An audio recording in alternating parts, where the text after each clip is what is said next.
परम पवित्र भगवा ध्वज, यहाँ उपस्थित आदरणीय अतिथि, बंधु, भगिनी एवं आत्मीय स्वयंसेवक बंधुओं, आज हम लोग यहाँ किसी उत्सव के निमित्त उपस्थित हुए हैं। जैसा कि उत्सव शब्द सुनते ही सबों के मन में खुशी, हर्ष और उल्लास जागृत होता है और हमारे पूर्वजों ने और जितने भी उत्सव दिए हैं, हम लोग चाहे तो डेली कुछ ना कुछ उत्सव मनाते रहें, लेकिन कुछ उत्सव हमारे समाज के उत्थान के लिए, समाज में काम करने के लिए, सभी दिशाओं में विकास के लिए होते हैं। इसी सभी उत्सवों में से कुछ उत्सव को संघ ने मनाना शुरू किया था। संघ में कुल 6 उत्सव होते हैं। पहला वर्ष प्रतिपदा, दूसरा हिंदू साम्राज्य दिवस, तीसरा गुरु पूर्णिमा और आज जो रक्षाबंधन का उत्सव है, ये संघ का चौथा उत्सव है, रक्षाबंधन।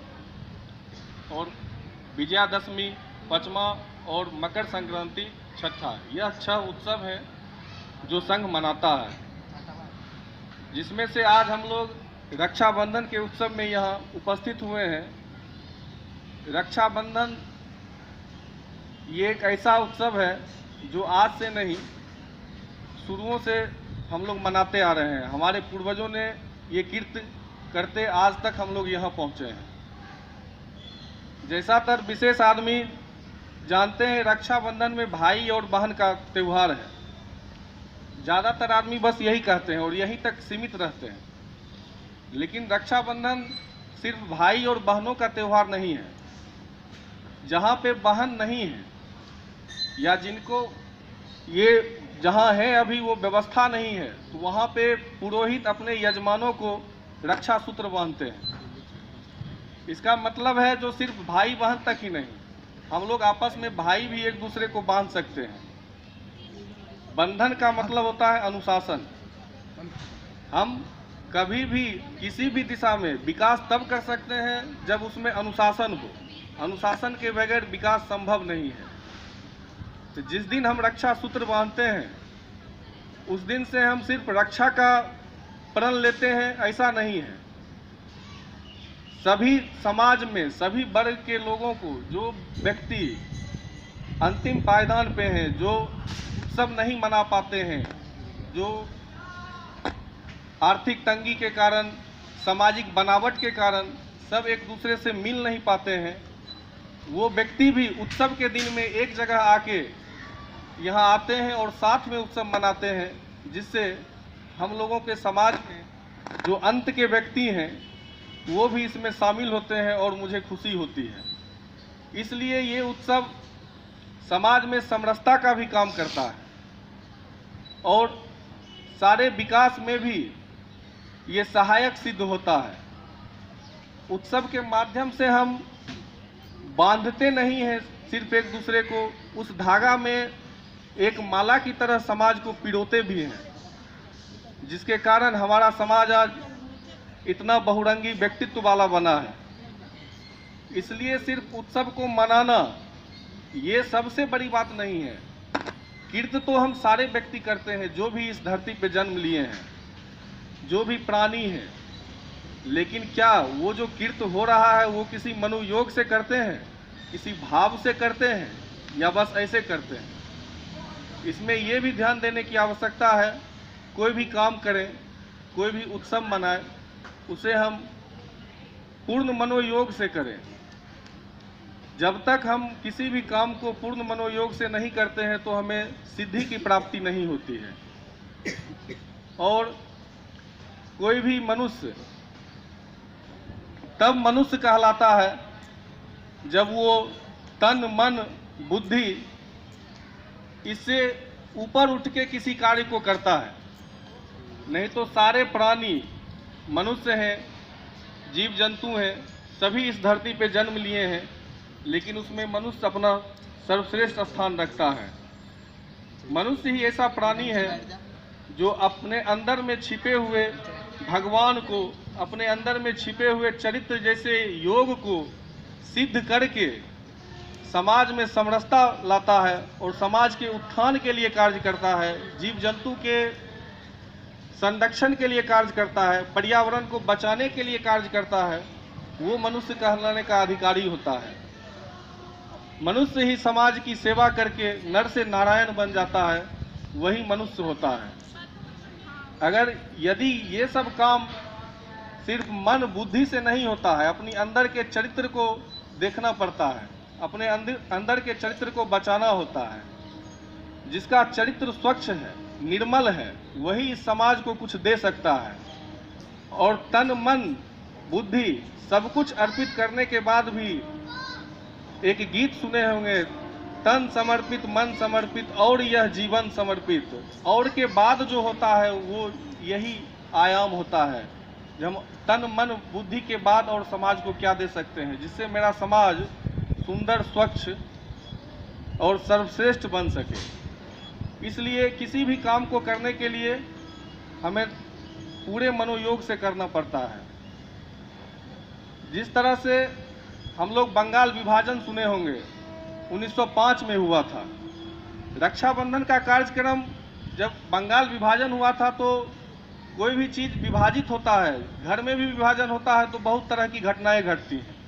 जैसे भारत पाकिस्तान विभाजन हुआ तो आप लोग जान ही रहे हैं, 1947 में हुआ था, लेकिन उससे पहले 1905 में बंगाल विभाजन हुआ था।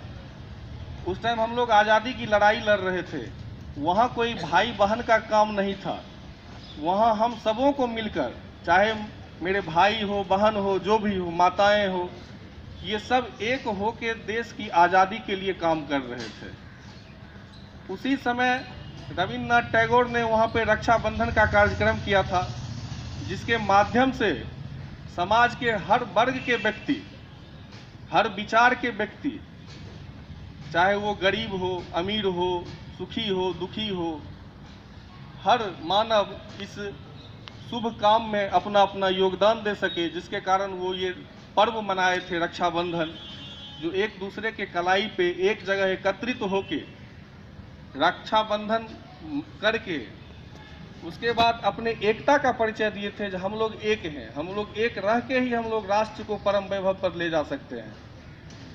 और जिस दिन से हम किसी के हाथ में रक्षा सूत्र बांधते हैं तो आदमी सोचता है बस सिर्फ चलो इतना तक ही बंधन है, बस मैं इसकी ही रक्षा करूंगा, ऐसी कोई बात नहीं है।